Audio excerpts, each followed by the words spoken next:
Welcome back to Talk of the Town.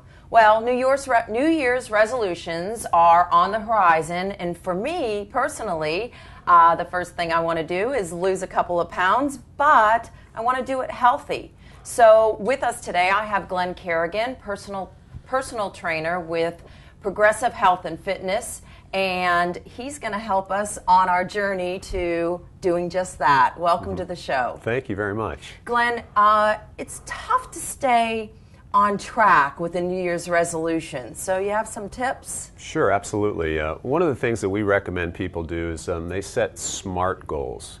We know that people who set SMART goals are going to be much more successful. And SMART is an acronym, and it stands for, S stands for specific. So when we set a goal, we want to make sure that goal is specific. If you have a vague goal, I want to lose weight, that's okay, but if you say, I want to lose 10 pounds, that's specific. And then also you want to put it down in writing. M stands for measurable. Again, we used that illustration before. I want to lose weight, that's okay, but is that measurable? Not really. But losing 10 pounds is, or 15 or 20.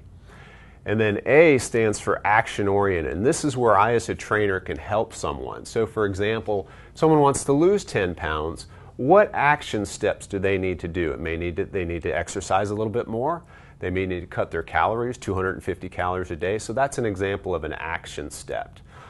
Realistic is what R stands for. Okay, a lot of times people will come to me and they say, well, you know, I want to be a size 2. Well, in their whole adult life, they've never even been close to a size 2. So I said, well, that might not be realistic. So we look at genetic components at 2, so we want to set a realistic goal. And then lastly, we want it to be timed, not just a goal that's out there, but to say 8 weeks or 12 weeks. And those are typical time frames. So again, setting SMART goals is really a key to success. Yeah, absolutely. I was listening to something on the radio, I think yesterday as a matter of fact, and it said, you know, people make these New Year's resolutions and they get through maybe 7 days. Well, you have to go as strong at least 21 days because it has to become a habit. Right. And so it sounds like that's kind of what you help people do is formulate the plan, then make it into a habit. Correct. Yeah, you mentioned a good point, 21 days.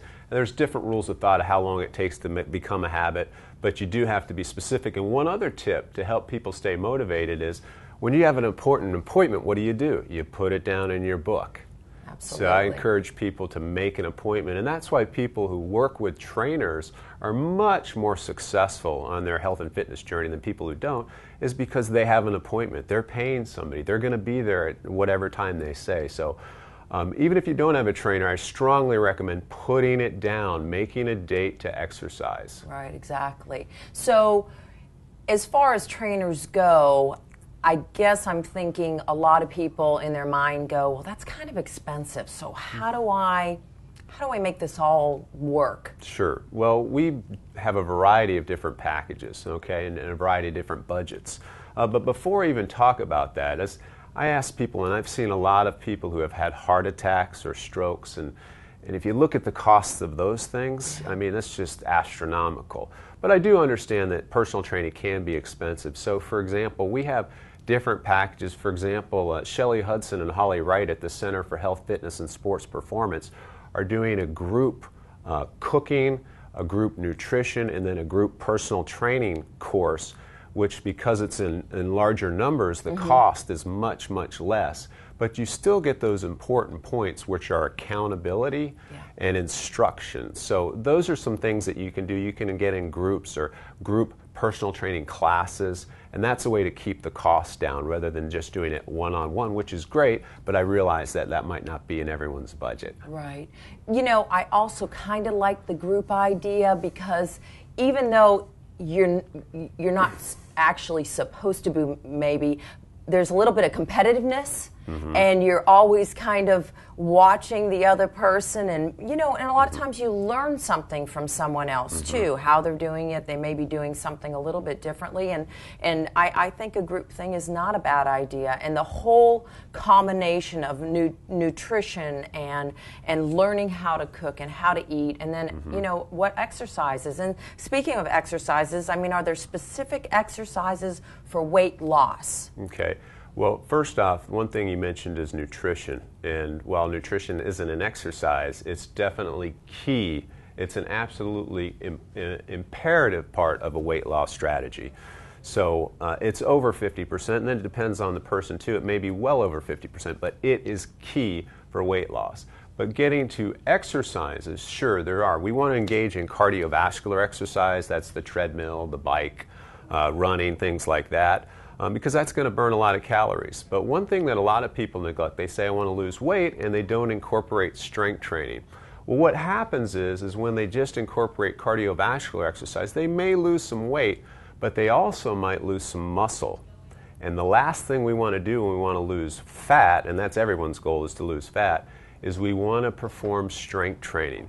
Because strength training helps keep our metabolism elevated, so we're burning calories 24/7. So basically we want to make sure we do cardiovascular exercise and we engage in strength training if weight loss is our goal. Absolutely. Glenn, you have a great number of credentials. I know you've written books. I know you're on the American Council of Exercise. You do continuing education.